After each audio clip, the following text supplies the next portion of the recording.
And welcome back. Our first guest recently introduced comprehensive legislation to create free universal child care in New York City. The bill, Intro 941, goes beyond proposing a slate of fixes to an inherently broken system to fully reimagine child care and create equal access and equity for all. Now, the bill's comprehensive plan looks to both ease the financial and logistical burdens on families accessing child care, as well as support and expand the early child care workforce. Joining us now to discuss more is the New York City Council member of District Number 12 in person, Kevin C. Riley. Thank you so much. How you doing, good brother? Good to see you, man. How's everything going? I'm doing well, man. I'm doing well. Good. It's glad to be here. I'm glad to have you here. Glad to be in person for a change, right? Most definitely. Let me talk to you about a couple things. First of all, I want to talk to you about this child care because you introduced this legislation. And for many New Yorkers, it's a sigh of relief. Yeah. Because a recent report just came out saying if you're going to live in New York, you need pretty much $100,000 in income just to be able to take care of how you live, not mentioning child care. Correct. When you look at inflation throughout the nation, it's up. Families are struggling. We're feeling it. My wife and I, we have 3 beautiful children, all under 8 years old. Child care is a huge concern for my family and families in the Northeast Bronx and throughout New York City. Introducing this piece of legislation was just our way of trying to figure out how we could address this issue. When you look at an individual child, it costs roughly about $19,000 to $20,000 a year for child care for a family. So you look at families like myself, we have 3 children, that's roughly about $60,000. And there's families throughout New York City that are struggling with the same issues. But we do have systems out there that can address these issues, but the systems have to be addressed and they have to be more transparent and accessible for families to actually get these resources that are out there. So it's a very huge issue that's going on within our communities. So let's take a deeper dive into 941. What does the bill entail and call for that New Yorkers need to know about?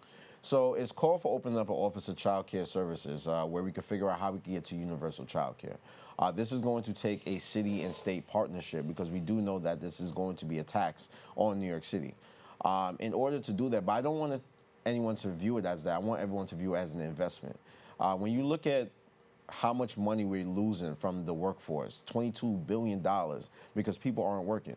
A lot of families aren't going out to work because it is more financially equitable for them to stay home and manage childcare instead of going inside the office and working and actually obtaining a job or a career for their family.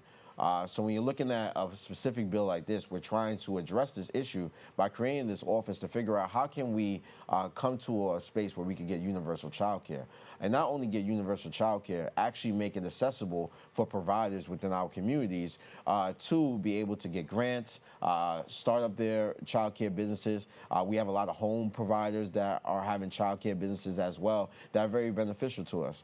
And when we look at the development of our child, as a parent, it's not only up to us to develop our child. We wish we can stay home every single day from 24/7, just helping our child develop, learn things. But it takes a village. When we heard that term growing up, it really takes a village. It takes your child care providers. It takes your faith-based institutions. It takes your community-based organizations like the community centers. We all play a role in helping a child be developed, and that's what this bill wants to do. It wants to help providers as well obtain the proper training within the workforce so they're able to provide adequate child care services for our kids. There's a concern that when you have child care providers out there right now, there's already some challenges. We know about several that have been under investigation, things of that nature. When you have this kind of bill going forward, you have your critics who speak, hey, this may not be a great thing. How do you speak to that? Like I said, I think I want to view it as an investment. We have to continue to invest in our children, especially today. As the world is advancing, we're going into a technological space. Our kids have to be more advanced earlier than how we were growing up. Our kids now, my daughter's playing with iPads now. She knows how to go on her iPad and look up certain stuff and do research. When we were growing up, it took us to like get to like college to know how to go on a computer and do those things. So our kids are being invested in more earlier. And when you think of childcare, when you think of a family's holistic way of raising their child, you want to make sure you're providing these services like childcare, so you're providing the development resources that our children need, to succeed in this world. To the critics out there that think that this is going to be something negative, I don't think it's going to be something negative, because this office will create open space that these child care providers can receive the proper trainings that they need and the proper resources that they can succeed in today's society. So bring us up to speed as to where the bill is right now and what's happening. Right now we have about 30 members in the city council. We're looking to get some more members in city council so we can actually get it pushed through. It's been heard in the committee already, so all we're looking to do is gain more support within city council, and then we're going to get this passed. How many do you think you need? Hopefully we get about 5 to 6 more, and then we'll be good. How's it been going? It's been good. It's been good, man. I think a lot of people are opened up. A lot of people are contacting their local council members. It's not only an issue for families. It's been an issue for a lot of working corporations as well, because they want to get people back into the office. They want to get people back into work. The city right now, if you look at the vacancies that are going on in the city with employment, it's ridiculous. So there's a lot of vacancies out there. So it's not only going to benefit the families, it's going to benefit the economy in New York City. Yeah. Let me switch fronts for a minute and have an opportunity to talk about what else is going on in the community, because, you're dealing on a local level what we deal with on a national level, which is gun violence. Yeah. And we're seeing a lot, and communities hit hard. Yeah. Your assessment on how you're seeing, because you've been out there, boots on the ground. What you've seen the families and the mothers and the community.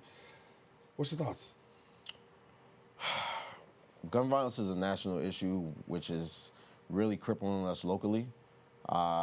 Recently, about a week or two ago, I had a shooting in my district that was in the train station. It was a 17-year-old, and just recently I found out it was another 17-year-old that shot the gun. Dealing with gun violence, the accessibility to guns within our community today is little to none. Like, kids could get guns these days quicker than they could get an M&Ms or a Snicker bar. It's really ridiculous. And if we're thinking about the trafficking of guns, it has to start from a national level, and we have to raise some more noises, and that's how we have to come together with election time and make sure we get the right representatives in there so we can deal with it. But on the local level, it's going to take a lot more of community coming together.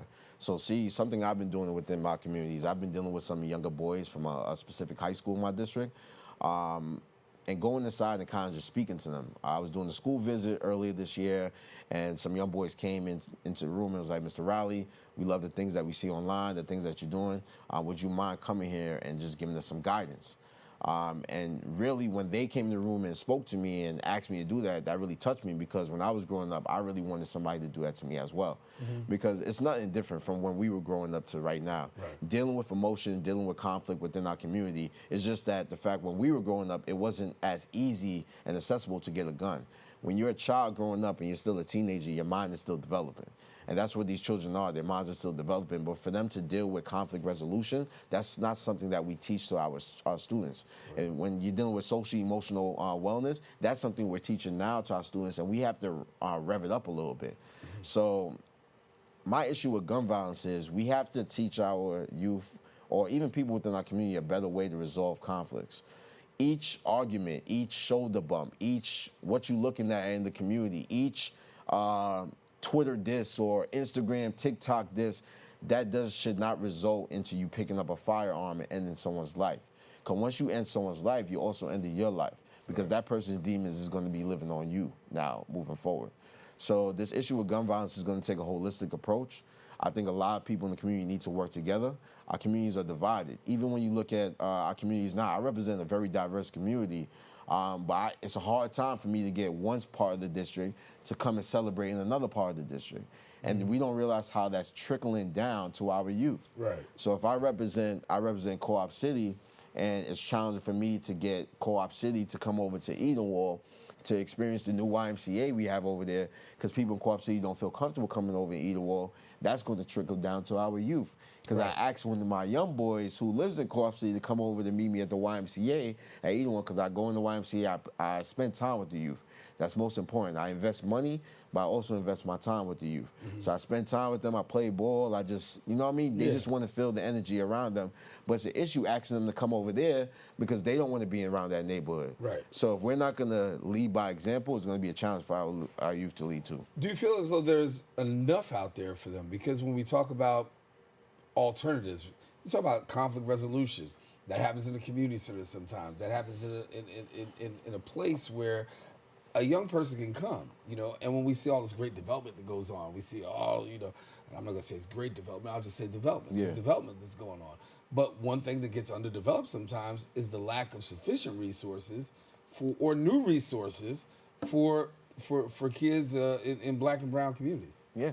You look at modernized resources. Right. You know what I mean? When you look at, you can't put a pool table in a room with 4 walls and pictures on it and call it a community center and then invite children in it today. Right. Kids are not going to want to go in that room today. Kids will go into a basketball court if you give them access to it, which a lot of kids don't have access. I'm in the neighborhood. Right. A lot of kids don't have access to these. Like, look at our schools. Our schools are like the neighborhood community center.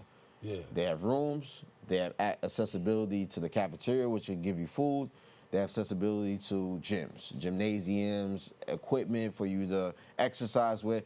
But giving access to the community to utilize it has been a challenge. And like I said, you can't just put pool tables, this in the room, and think kids are going to want to come here and utilize the space. You have to make it more modernized for the youth. Our kids are gaming now. Gaming's a huge thing. Huge. Let's make a gaming room. Let's put a safe space for them to game. They want to play Call of Duty, Roblox, NBA 2K. Put a room in the community for them to play that. Our kids are into music. I know everyone has a big hoorah over drill music, whatever, but who cares? Our kids are into producing music. The fact that they're talented enough to produce some music, I can't produce a song. Right. You understand? Neither can I. I can't produce a song. Right. I don't have the courage to produce a song. I don't have the courage to make a music video. I don't have the courage to put it on YouTube. Our kids have the courage. Why don't we create a safe space and give them the knowledge and work with all these individuals that are from our communities? All these hip hop artists are from our communities. We have 1 and 2 of the top radio stations in our city. Right. Let's figure out a way to be more, hands-on and listen to our youth, because they're showing us what they're interested in. Right. It's just that we're not providing the resources to show them. And that's what we're trying to do right now in District 12.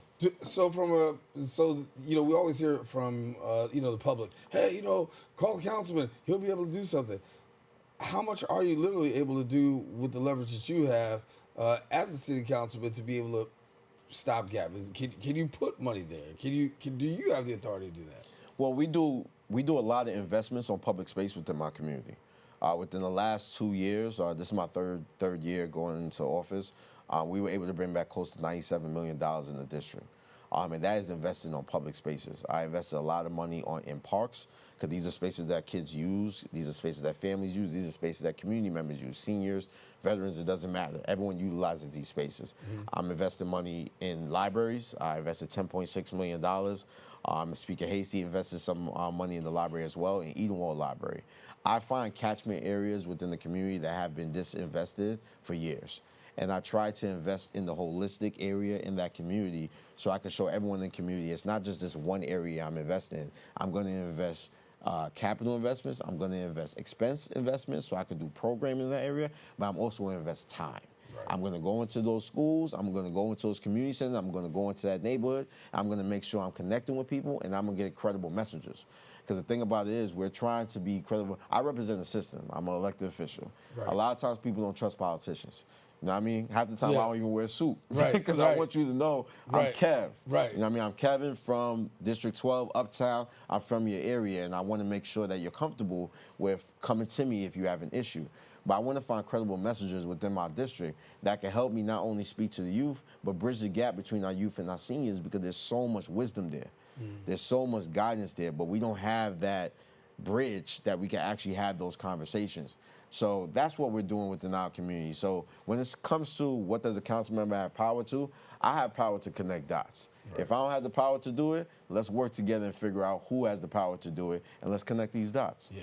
Let me get another thing. I only got a few more minutes left, but I want to talk about right there in your community. Small business, right? Yeah. You got a lot of small businesses out there that are really, some of them are literally on life support after COVID, right? You would assess the same thing, right? Of course, and of course. So what are we doing in terms of really looking at addressing the small business issue? We know a lot of people in our borough didn't even get the PPP. It was out there, it was available, and now they're left to like fend for themselves. How do you see being able to get small business in recovery in your district? Well, specifically in my district, I don't have a business improvement district. I don't have a bid in my district. So that's something I've been fighting for, to get a bid on White Plains Road. White Plains Road has the potential to be a very booming commercial district. If you look at it throughout the years, it hasn't been invested in. There's no bid there. A lot of businesses have been trickling out. A lot of businesses, you don't even know what they're doing on White Plains Road. So we've been able to conduct 2 walkthroughs with the Small Business Commissioner to speak, I think 2 to 3 walkthroughs with the Small Business Commissioner to speak to a lot of the business owners, have them buy in, but also talk about the infrastructure that's trickling White Plains Road as well. Not just White Plains Road, you have Gunner Road in my district, you have Boston Road, but specifically on White Plains Road, that's where we're trying to bring the bid, because it has potential to be a very booming district because it's accessible to the train station. A lot of people can utilize it. So it's really connecting our small businesses, because many businesses within our district aren't connected with the Bronx chambers.